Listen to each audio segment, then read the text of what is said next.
In this video, we'll be learning the heart of every programming language. Those are variables, data types, and basic user input.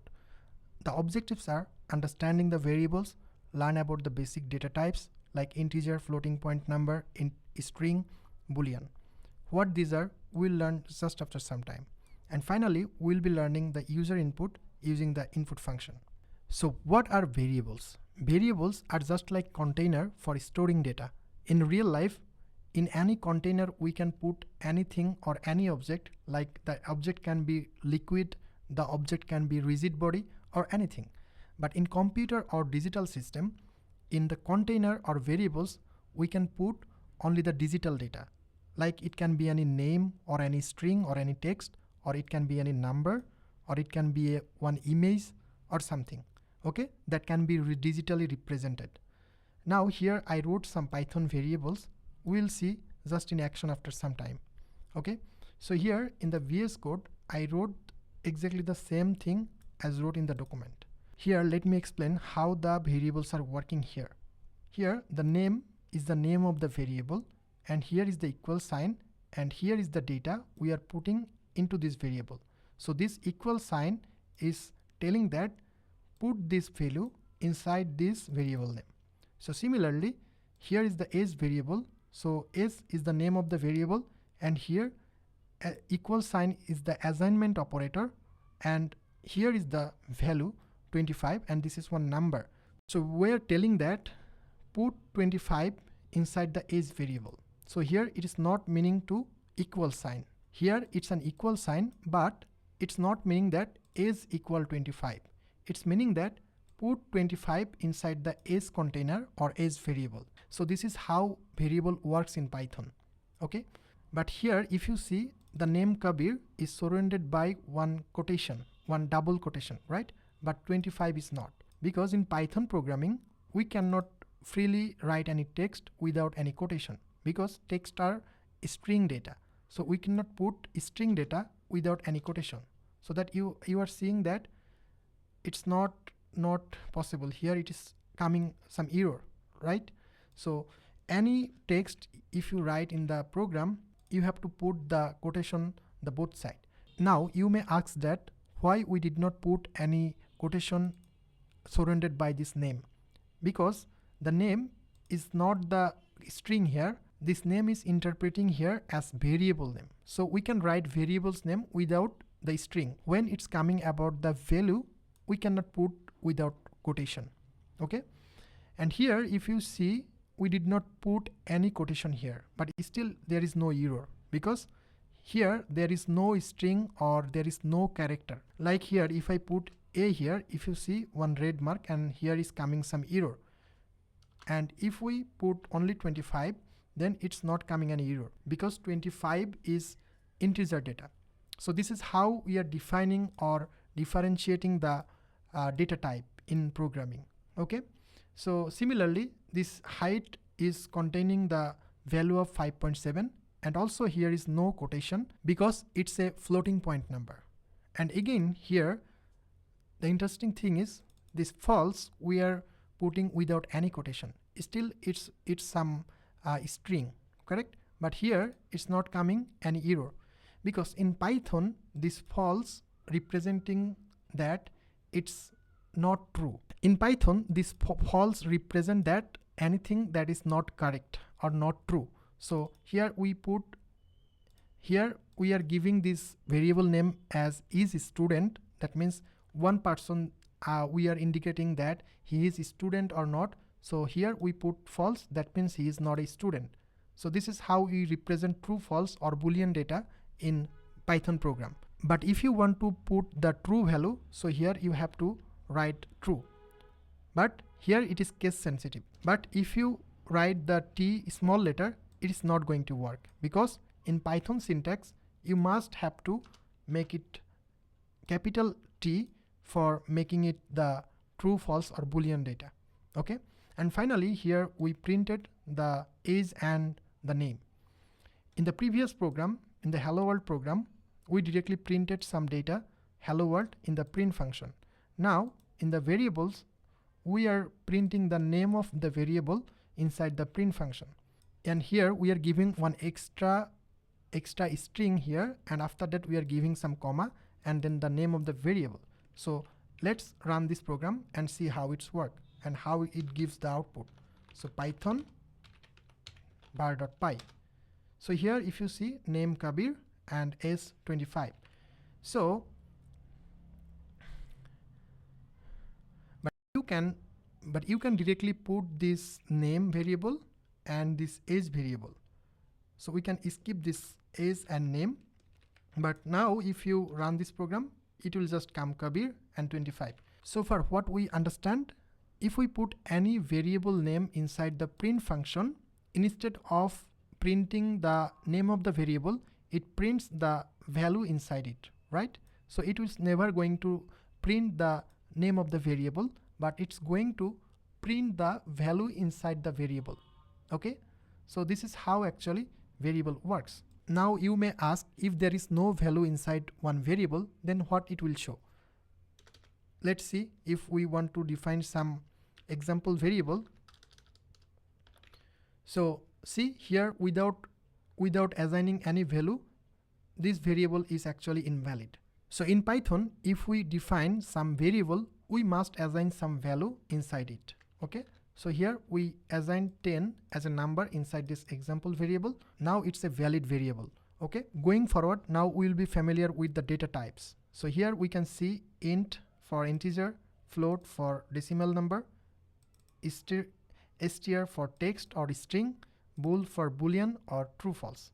So here we see one program. We'll just copy this program and here replace by the whole program here. Here if you see, the name of the variable is number and this variable is containing the value of 10.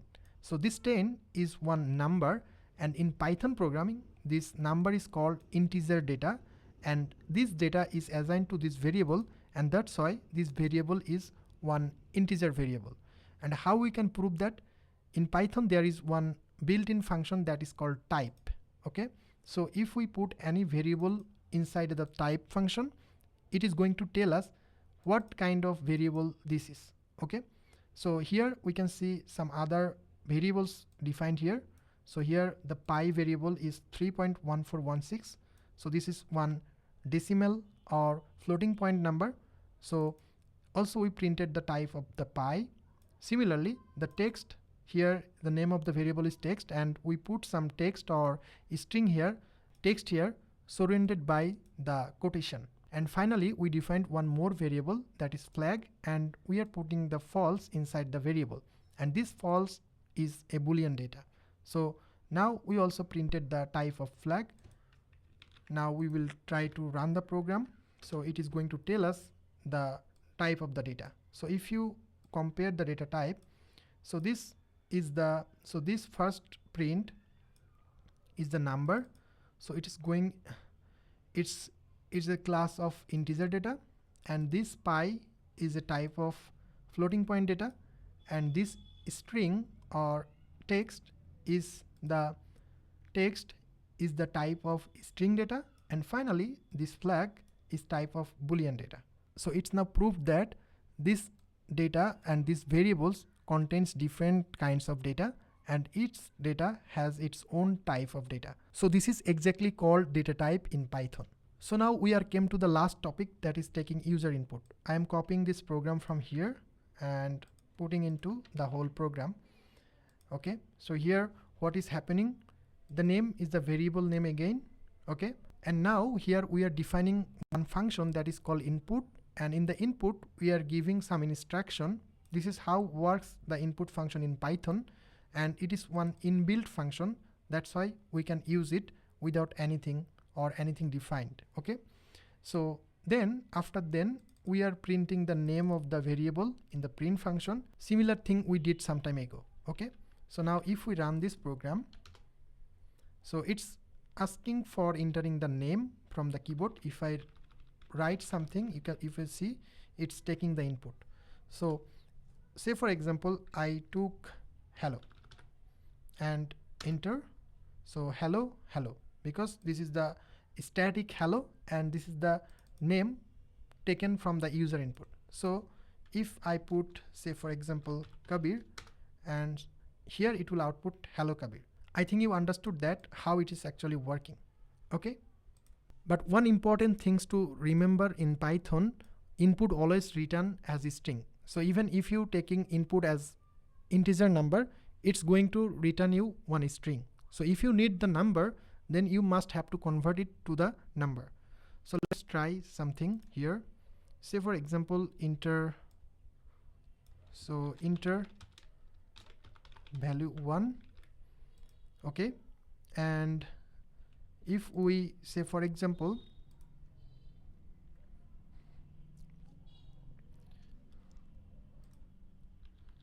and I am renaming to value 1,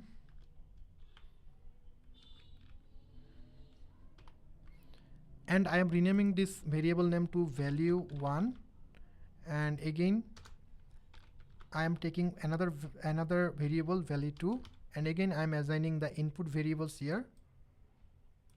Okay, and here I am giving the value 2, and here it is showing error because this name variable is not defined above. Okay, so it is not going to run this program. Okay, now let's see if we want to sum the value 1 and value 2. Now if we want to sum value 1 and value 2, we can do something like this: value 1 plus value 2. So this plus sign is called additional operator. So here this plus sign is called additional operator in Python, and we will learn about this additional operator along with other operators in next video. But here how it's actually sum up the two value. Okay, let's run the program again. So if you see, it's asking for value 1. So I am giving value as 10, and then again it's asking for the value 2 because in the second line we are asking for the user input for value 2. So it's giving the instruction like here. So here if I put 10 and hit enter, it should come 10 plus 10 is equal to 100, but it's not going to come 100 because this input method always return as a string. It's always going to concat the value. So let's see how the result come. So here if you see hello 1010, let's cut this hello and put again here 10 10. So it's coming 1010. It's not summing up the number because it's returning as a string and string. In Python programming, when we sum up two string, it's actually concat like this. How can we actually convert this value into integer number? Let's see how can we do this.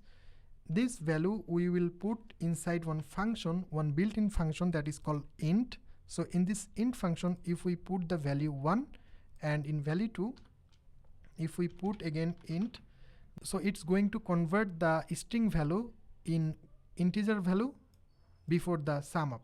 Okay, so let's try again. Okay, so 10 and 10, so it's going to be 20. Okay, so like this int function in Python, there are some other function, and this is called actually data type casting. So here in this video we learned about two new topic, that is operator and the data type casting. So in the next subsequent video we will be learning about the data type casting and the operators. Thank you.